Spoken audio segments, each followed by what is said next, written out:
Assalamualaikum Sobat Ila, ketemu lagi dengan saya di Ila Normi Channel. Semua agama mengajarkan kebaikan. Semua agama mengajak manusia untuk menyembah Tuhan. Tetapi ada sebuah pertanyaan yang mendasar. Apakah itu berarti semua agama itu sama? Ini adalah sebuah pertanyaan yang sering muncul dalam diskusi lintas agama, filsafat, dan teologi. Di satu sisi, ada yang mengatakan bahwa semua agama mengarah kepada satu Tuhan, mengarah pada satu Tuhan yang sama. Dan di sisi lain, ada yang berpendapat bahwa hanya ada satu agama yang benar. Mari kita bahas.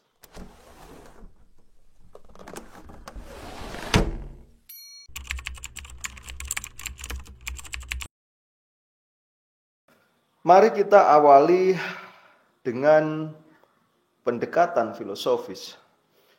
Dalam pendekatan filosofis ini membahas tentang kesamaan agama itu seringkali berangkat dari epistemologi, yaitu cara seseorang tersebut memperoleh pengetahuan agama, dan berangkat dari metafisika, yaitu hakikat realitas ketuhanan, dan biasanya itu berangkat yang satunya melalui etika, yaitu kesamaan-kesamaan nilai-nilai moral yang terkandung di dalam agama tersebut.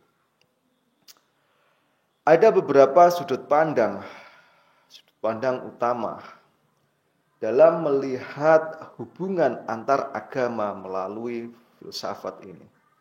Yang pertama, perennialisme. Yang kedua, pluralisme. Yang ketiga, inklusivisme. Dan yang keempat adalah eksklusivisme. Kita akan memulai yang pertama, yaitu perennialisme. Perennialisme adalah suatu pandangan bahwa pada intinya semua agama itu berbagi kebenarannya yang sama dalam bentuk berbeda. Jadi inti dari pemahaman perennialisme ini adalah semua agama itu berbagi kebenarannya dalam bentuk yang berbeda-beda. Dalam bentuk misalkan agama Islam, agama Kristen, dan lain sebagainya. Tetapi di antara berbagai macam agama ini, itu menurut perennialisme itu berbagi kebenarannya, mempunyai kebenaran-kebenaran yang seimbang. Tokoh-tokoh seperti Fridtjof Schaun, Rene Kuhn, dan Huston Smith, beliau berpendapat bahwa setiap agama itu adalah manifestasi dari satu realita yang transenden, yang sama meskipun secara historis dan secara budaya agama-agama yang ada di dunia ini berbeda. Tapi yaitu tadi memiliki manifestasi dari satu realitas yang transender. Jadi memiliki kebenaran yang seimbang tadi. Biasanya para argumentasi yang dikeluarkan perennialisme ini adalah ada kebenaran yang universal di dalam semua agama itu. Jadi menurut para kaum perennialisme ini menganggap bahwasanya di dalam agama itu ada sebuah kebenaran yang universal, seperti adanya konsep ketuhanan. Jadi di dalam setiap agama itu pasti mempunyai suatu konsep ketuhanan. Kalau tidak mempunyai konsep ketuhanan, pasti ada konsep realitas yang tertinggi. Biasanya seperti itulah. Argumentasi para kaum perennialisme itu biasanya yaitu menganggap bahwasanya di dalam semua agama itu mempunyai kebenaran yang universal, yaitu dalam semua agama itu ada sebuah konsep yang sama, yaitu konsep tentang ketuhanan atau tentang sesuatu yang realitas yang paling tertinggi. Selain itu, argumen perennialisme yang sering diajukan yaitu nilai-nilai moral dan spiritual di dalam agama memiliki kesamaan. Misalkan adanya kasih sayang. Jadi di setiap agama itu pasti mengajarkan sebuah kasih sayang, sebuah kejujuran, dan semua kebaikan itu pasti diajarkan di dalam setiap agama. Selain itu, kaum perennialisme itu selalu berargumen setiap agama itu merupakan jalur berbeda menuju Tuhan atau pencerahan yang sama. Jadi para paham atau kaum perennialisme ini menganggap bahwasanya tujuan dari semua agama itu yaitu menuju satu Tuhan atau menuju satu pencerahan dengan berbagai macam jalur yang berbeda.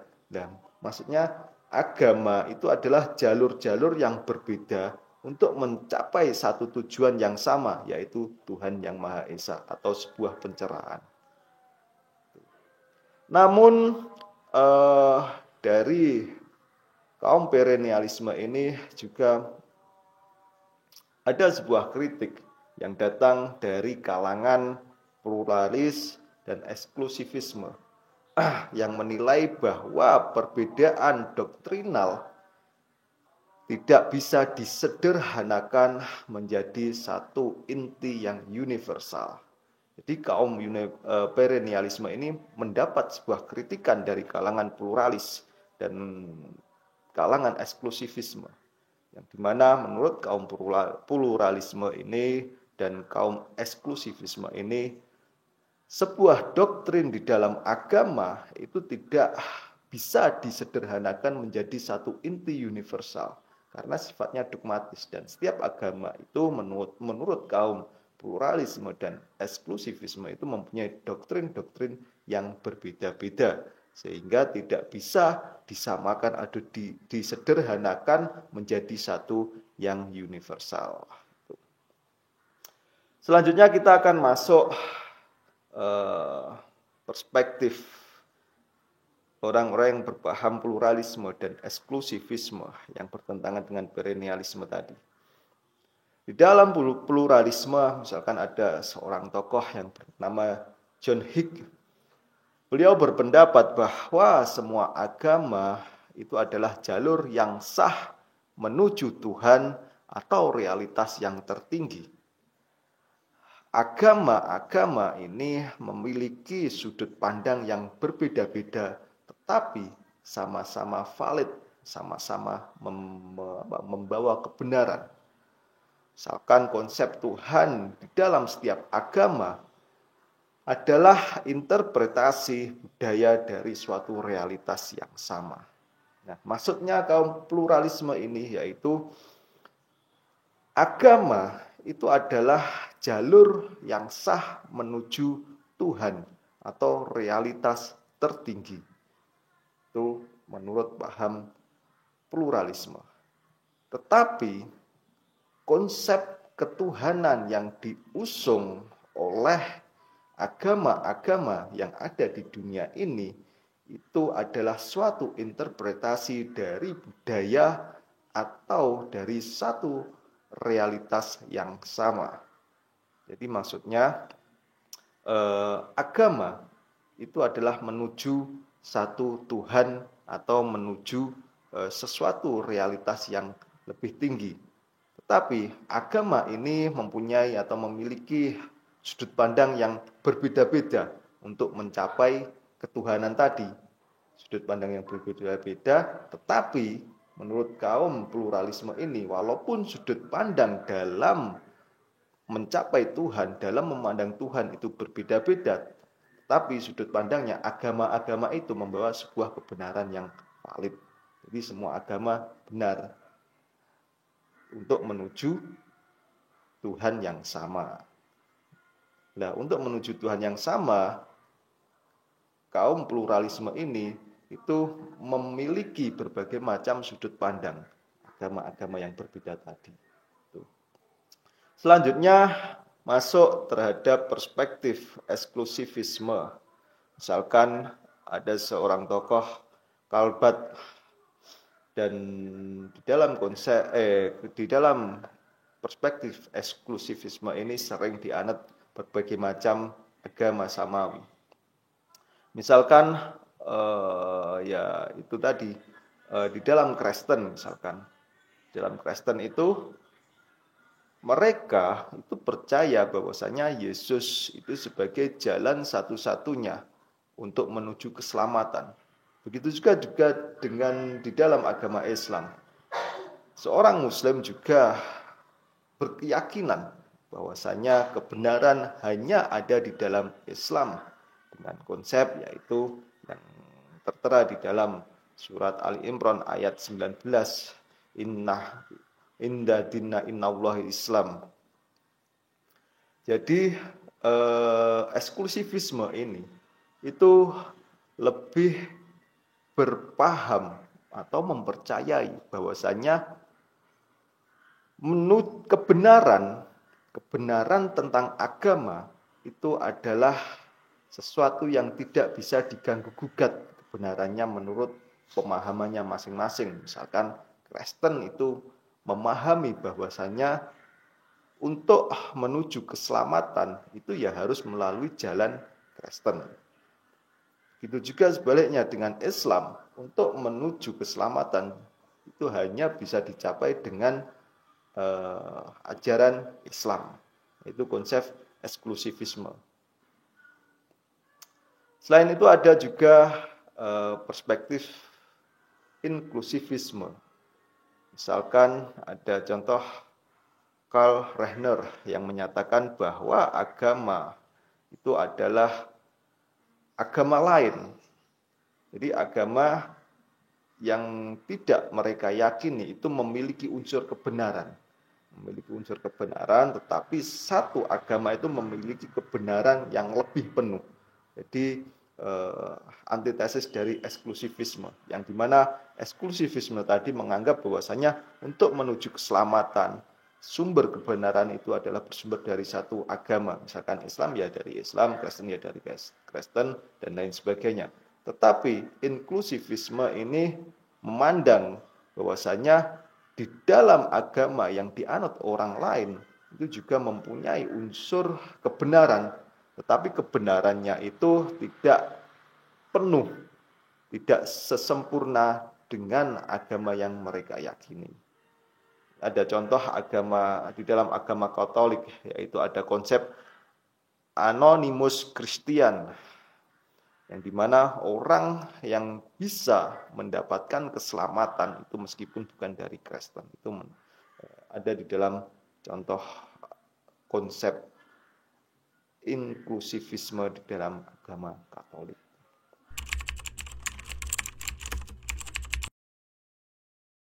Sekarang mari kita lihat dari sisi teologi. Biasanya pendekatan teologis ini berfokus pada ajaran agama itu sendiri, terutama tentang konsep ketuhanan, tentang keselamatan, tentang eskatologi atau kehidupan setelah mati. Kita masuk di konsep tentang ketuhanan. Kalau kita lihat di berbagai macam agama yang ada di dunia, misalkan Islam, Kristen, Hindu, Buddha. Nah, agama-agama besar yang ada di Indonesia ini mempunyai konsep tentang ketuhanan yang berbeda-beda. Di mana misalkan Islam itu menganut tauhid yang mempercayai bahwasanya Tuhan itu satu, tidak beranak dan tidak diperanakan. Itu konsep ketuhanan yang ada di dalam agama Islam. Tetapi di dalam agama Kristen itu percaya dengan adanya Trinitas, yang dimana di dalam agama Kristen itu percaya adanya Bapa Tuhan, Putra Tuhan, dan Roh Kudus. Nah, ini misalkan juga di dalam Hindu yang percaya bahwasanya politeisme dalam manifestasi Brahma yang esa. Percaya banyak dewa tetapi mencakup dalam manifestasi Brahma yang satu tadi.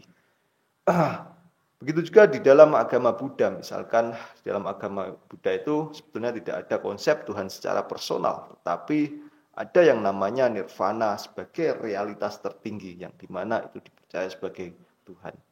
Nah, perbedaan-perbedaan ini menunjukkan bahwa secara doktrial, secara dogmatis, agama-agama itu tidak bisa dikatakan sama, tetapi ada, walaupun tidak bisa dikatakan sama secara doktrinal, tetapi ada sebuah titik temu di dalam agama-agama yang saya sebutkan tadi, yaitu mempunyai konsep kebenaran tertinggi, yaitu mempunyai konsep tentang percaya adanya Tuhan.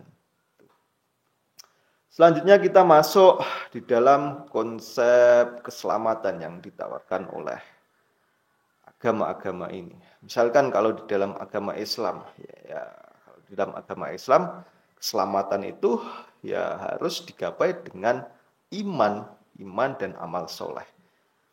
Kenapa begitu? Ya Islam mempercayai walaupun orang itu berbuat baik di dunia, tetapi kalau dia itu belum masuk di dalam agama Islam, maka orang tersebut tidak bisa selamat nantinya, tidak bisa masuk surga karena ya belum masuk di dalam agama Islam, belum iman kepada Allah Subhanahu wa taala dan Nabi Muhammad adalah nabi yang terakhir. Itu konsep keselamatan yang ada di dalam agama Islam. Begitu juga berbeda konsep keselamatan di dalam agama Kristen. Misalkan keselamatan di dalam agama Kristen itu setiap orang ketika umat Kristen itu iman kepada Yesus, maka akan mendapat keselamatan karena menurut pahamnya umat Kristen, Yesus itu datang di dunia itu sebagai penebus dosa, sehingga setiap orang yang mempercayai bahwa Yesus Kristus itu adalah Tuhan, maka ya akan selamat karena dosanya sudah ditebus oleh Yesus Kristus itu. Beda lagi dengan keselamatan, konsep keselamatan yang ada di agama Hindu ataupun Buddha. Di dalam agama Hindu Buddha itu percaya dengan melalui karma. Jadi setiap orang yang melakukan kejahatan pasti akan mendapatkan sebuah kejahatan. Ada juga moksa dan nirwana. Itu konsep keselamatan yang ada di dalam agama Hindu ataupun Buddha. Kalau di dalam agama Yahudi, misalkan keselamatan itu melalui kepatuhan terhadap hukum Tuhan. Jadi ketika orang Yahudi itu tidak melakukan hukum Tuhan, maka ya orang Yahudi itu tidak bisa selamat. Nah, perbedaan-perbedaan ini menunjukkan bahwa jalan menuju sebuah keselamatan di dalam tiap agama-agama itu berbeda. Jadi kalau kita melihat dari segi konsep ketuhanan dan konsep keselamatan yang ditawarkan oleh agama-agama ini, kita bisa melihat bahwa agama-agama itu memiliki sebuah perbedaan yang sangat fundamental, yang memiliki perbedaan-perbedaan yang sangat mendasar sekali, yang sangat sulit untuk disatukan.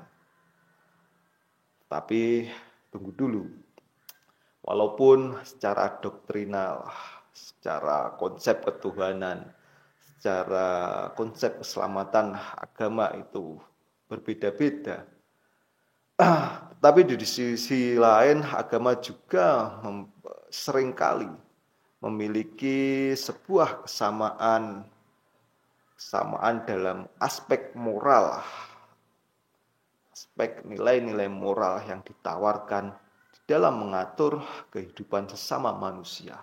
Itu memiliki sebuah kesamaan yang sama. Misalkan semua agama pastinya akan mengajarkan kepada umatnya untuk tidak mencuri, membunuh, anjuran untuk bersikap jujur, kewajiban untuk menolong sesama, dan nilai kasih sayang dan kebaikan-kebaikan. Nah, nilai-nilai moral yang ditawarkan untuk membangun hubungan antar manusia itu adalah kesamaan-kesamaan yang universal di dalam agama yang ada di dunia ini. Jadi dalam hal ini, dalam nilai-nilai moral ini, agama bisa dikatakan memiliki tujuan yang sama, yaitu menciptakan manusia yang lebih baik dan berakhlak mulia.